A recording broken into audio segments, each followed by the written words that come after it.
வணக்கம் பிரபுகளே, நான் உங்கள் ஐயனார் துபாய் அபுதாபிலிருந்து.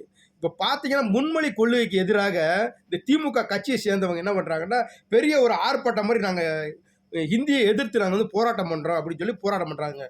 அந்த இடத்துல பார்த்தீங்கன்னா, ஒரு பெண் அந்த பெண் அந்த போராட்டத்தில் கலந்துக்கிறாங்க.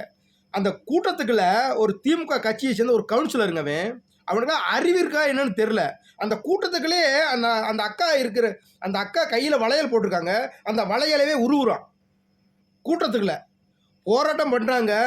இந்தியை எதிர்த்து வந்து போராட்டம் பண்ணுறாங்க. அந்த போராட்ட காலத்துக்குள்ள இப்போ என்ன பண்ணுறான்டா, கையை நீட்டி அவங்க வந்து உறுதிமொழி எடுத்துக்கிட்டு இருக்காங்க. அந்த நேரத்தில் பார்த்தீங்கன்னா, அவன் கையில் இருக்க வளையல் அப்படி உருவுறாங்க. எப்படி அப்படி திருட்டு கம்நாட்டியில் இருக்காங்கன்னு பாருங்க.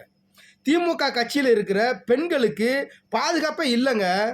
இதெல்லாம் ஐயா மு.க. ஸ்டாலின் இந்த வீடியோலாம் பார்த்தாரா என்னன்னு தெரியல. இது பார்த்துட்டு உண்மையிலேயே உங்கள் கட்சிக்காரனை கொஞ்சமாக கட்டுப்படுத்தி வைங்கய்யா, கட்டுப்படுத்தி வைங்க.